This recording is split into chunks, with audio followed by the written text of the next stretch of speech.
Disney Plus is an unbelievable deal for $7. And people are still paying as much as $14 for Netflix.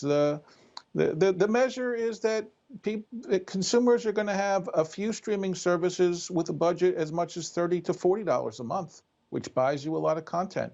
And if you get the whole Disney bundle that includes Disney Plus, ESPN Plus, and Hulu, you get a lot of content for $13 right there. And this creates Disney's direct connection with the consumer. And the fact that they can also add a pay-per-view option and launch a premiere movie like Mulan is also a powerful tool. I think that they will get a lot of takers on this movie. It has been a widely anticipated movie. It's been delayed twice or postponed twice because of the pandemic. And it would have been a blockbuster in the theaters. So people would have went to see it in the theaters. And when you figure the cost of that, it's a pretty good deal at $30 at home.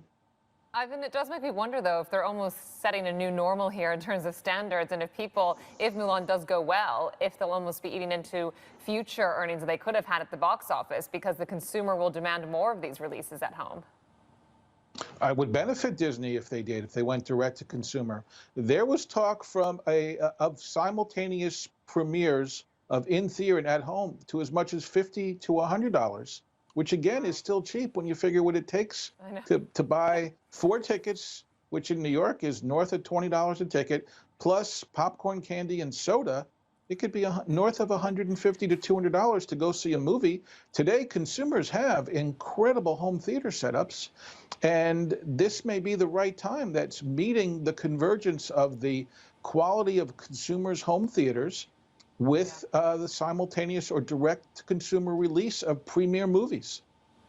It's that popcorn that always gets you, right? I mean, the only place in the world that they can charge you $10, $12, $15 for a big tub of popcorn. But Ivan, bottom line here, should Netflix be worried?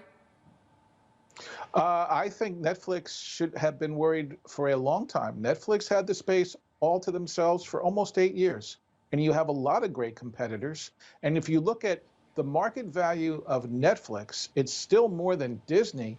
And Disney gives you not only Disney Plus, which I think at some point will overtake Netflix in total global subscribers, plus the parks, plus the cruise lines, plus the studios, plus the TV networks. I mean, you get a lot, as an investor, you get a lot of entertainment value, production value for your money. I mean, it's still Disney, and content is king. So in streaming services, content is king, and Disney is the king of content.